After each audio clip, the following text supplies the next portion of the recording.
আসলে যারা এসএসসি পরীক্ষা দিচ্ছ তোমাদের জন্য একটা কথাই যে তোমরা সবসময় লক্ষ্য করবা সামনে যে টাইমগুলো আছে সে সময়গুলো না গোনা। একটা সেন্টেন্সে একটা প্রবাদ আছে, don't count a days, makes a days count. তার মানে তুমি দিনগুলো গুনো না, কয়দিন আছে তোমার পরীক্ষার, তুমি গোনো আমি আজকে কতটা পড়াশোনা করলাম। আজকের পড়াশোনা, প্রতিদিনের পড়াশোনা তুমি যদি কভার করতে পারো, আগামী দিনে সাকসেসফুল পারসন তুমি হবা।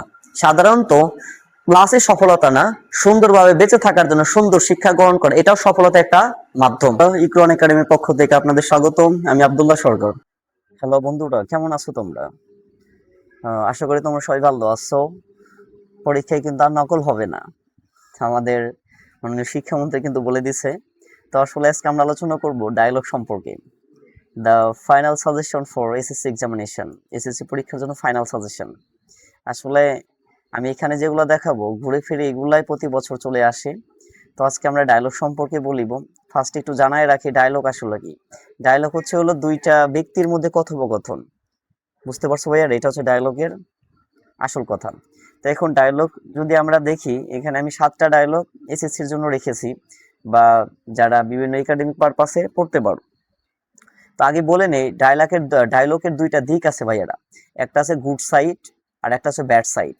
আসলে আজকে আমি গুড সাইড বা ব্যাড সাইড এই সম্পর্কে আলোচনা করব না, নেক্সট ক্লাসে দেখার জন্য তোমাদের সবাইকে আমন্ত্রণ।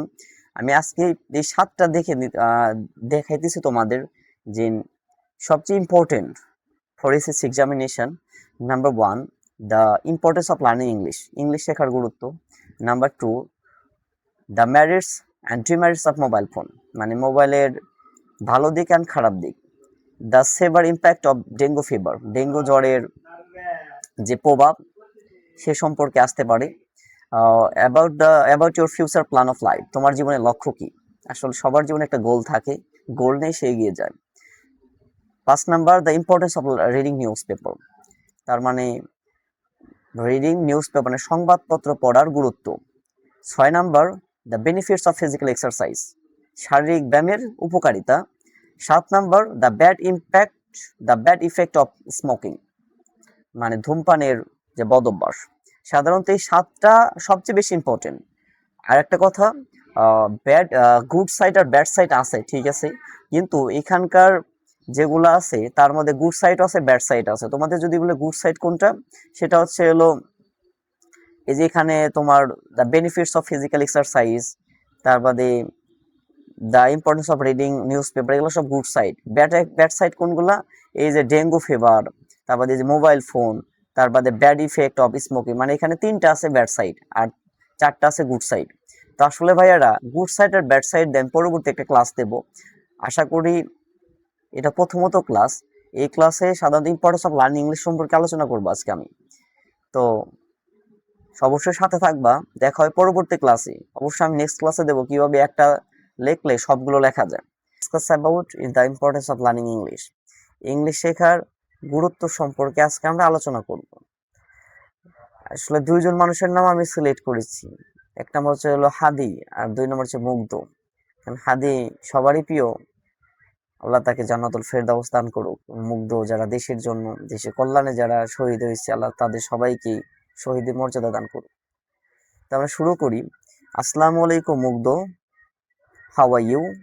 সাধারণত কথোপকথন শুরু করার ক্ষেত্রে তোমরা হ্যালো দিতে পারো বা হাউ দিতে পারো, কোনো সমস্যা নাই। আমি সালাম দিয়ে শুরু করছি, আসসালামু আলাইকুম মুগ্ধ, হাউ আর ইউ।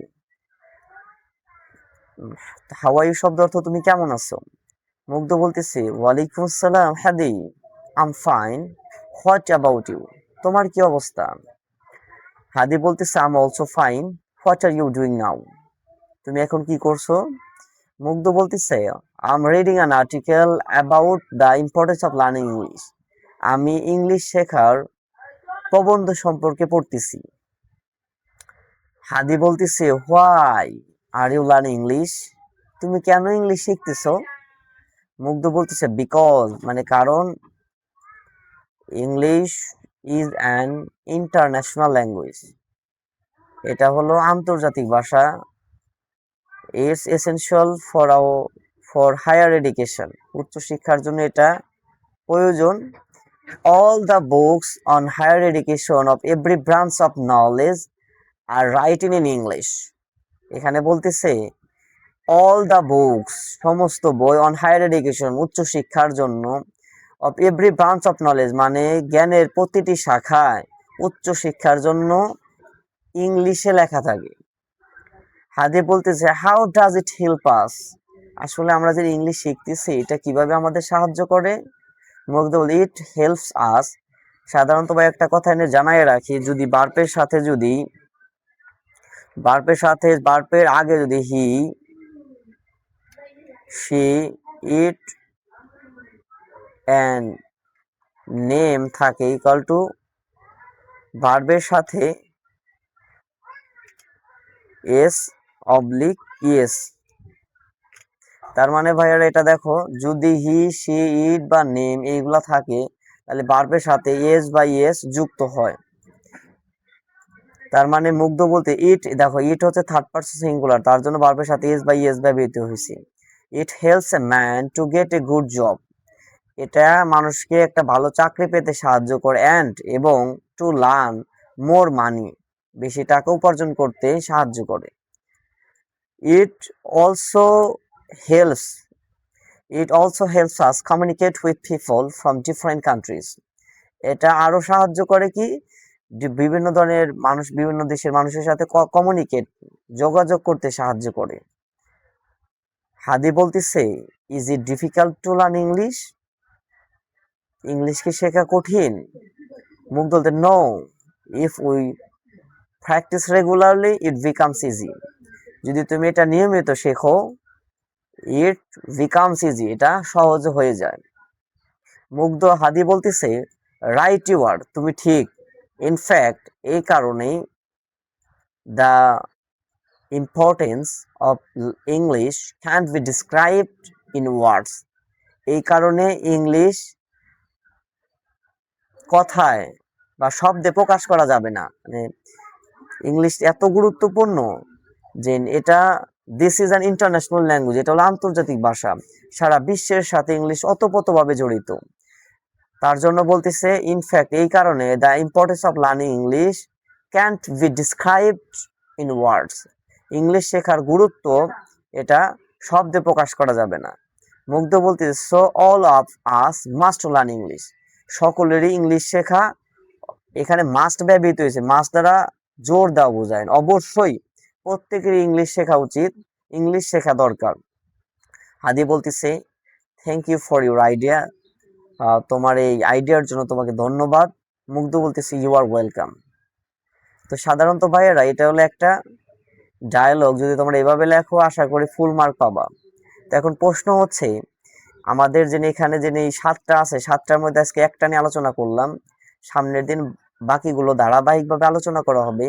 তবে প্রশ্ন হলো যারা আসলে পড়াশোনা করো না, হয়তো পরীক্ষার আগে একটু দেখতে আসো যে আসলে দেখি কিভাবে দেওয়া যায় শর্টকাটের জন্য কি, প্রথম এই 4 লাইন এটা একটা কমন ম্যাটার পড়ে, শুধু যে টপিকে আসবো ওই টপিকের উপর শুধু একটু লিখে দেওয়া, এই চারটা এই চারটা দিয়ে ইন্ডিকেট করি, এই চারটা আর এই লাস্টের এই এখানে 3টার মতো থাকে, এই 3টাও যদি তুমি যদি মনে করি এগুলো তো মুখস্থ করা না, এগুলো জাস্ট ইন্ট্রোডিউসের শেষ পর্যায়ে, আমরা কোনো একটা বাক্য যদি শুরু করি ওটা হাই হ্যালো দিয়ে শুরু করি, ও শেষ যদি করি সেটা হচ্ছে হলো আমরা thank you for your idea বা ওয়েলকাম এগুলো দিয়ে শেষ করি। তো এরকম ভাবে যদি তোমাদের মাঝখানে যদি ওইটারই বেসিক কিছু ধারণা নিয়ে থাকো তাহলে আশা করা যায় আগামী দিনে অবশ্যই তোমরা ডায়লগে ভালো করবা।